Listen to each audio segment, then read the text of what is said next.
எங்கள் வீட்டு வாசல் முன்னாடி செடி ஒன்று இருக்குது.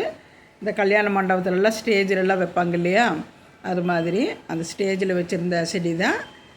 ஒரு கல்யாணத்துக்கு போயிருந்தால் அது முக்கியமான கல்யாணமாக இருந்துச்சு. ஸ்டேஜெல்லாம் பிரிக்க வரைக்கும் இருக்க வேண்டியது இருந்தது. அப்போ உங்களுக்கு அந்த செடி, செவ்வந்தி பூவு, ரோஸு இது மாதிரி அங்கே இருக்கிறதெல்லாம் எடுத்துகிட்டு அங்கங்கே நெட்டி வச்சுருந்தேன். அது சிலதெல்லாம் வந்து போயிடுச்சு. இது நல்லாவே வந்துருச்சு, நல்லா அடர்ந்து பெருசாக இருந்தது. அப்புறம் அதிலிருந்து ஒரு இணுக்கு ஒன்று எடுத்துக்கிட்டேன். அந்த இணுக்கு எடுத்து உங்களுக்கு தண்ணியில் 4 நாள் தண்ணியில் ஊற வச்சுருந்தேன். அந்த தண்ணி டெய்லி மாற்றி மாற்றி வச்சுக்கிட்டேன். இப்போ அதை வாசலுக்கு இந்த சைடு வைக்கிறேன். இது எப்படி வருதுன்ட்டு பார்க்கலாங்கிறக்காக, உங்களுக்கு காட்டுறக்காக இந்த சைடு வைக்கிறேன். வாசலில் இந்த சைடு செடியும் தேவைப்படுது. அதுக்கு பெருசாக ஒன்றும் பண்ணலை. கடப்பாரை வச்சு ஒரு குத்தி அந்த தண்டு கலவாக குழி எடுத்துக்கிட்டு வச்சுட்டேன்.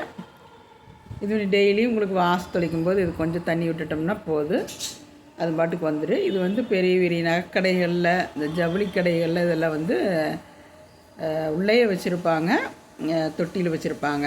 சில வீட்டுகள்லேயுமே உள்ள தொட்டியில் வச்சுருப்பாங்க. பார்த்தா செயற்கை செடி மாதிரி இருக்குது, ஆனால் இது இயற்கையான செடி தான். இது பேர் தெரியல என்ன பேருன்ட்டு எனக்கு. இது மாதிரி இந்த ஸ்டேஜிலேருந்து எடுத்துகிட்டு இப்படி தலை வைக்க முடியும்னு சொல்கிறேன். அது மாதிரி தற்சமயத்தில் உங்களுக்கு ஒரு சீரொன்றுக்கு போயிருந்தேன். ஒரு 1.5 மாதம் 2 மாதம் இருக்குது. அதுவும் அப்படி தான் முக்கியமான சீராக இருந்தது. கடைசி வரைக்கும் இருந்தோம். அந்த ஸ்டேஜிலிருந்து வேறொரு கலர் எடுத்துகிட்டு வந்திருந்தேன். இந்த டார்க் பச்சையும் லைட் பச்சையும் இருக்கிற மாதிரி. இது ஒரு 3 தண்டு எடுத்துகிட்டு வந்திருந்தேன். ஒன்று இன்னொருத்தர் கொடுத்துட்டு 2 வச்சு, ஒன்று போயிடுச்சு, ஒன்று வந்துடுச்சு. இது எப்படி பெருசாகுதுன்னு இன்னொரு வீடியோவில் இதையும் பார்ப்போம்.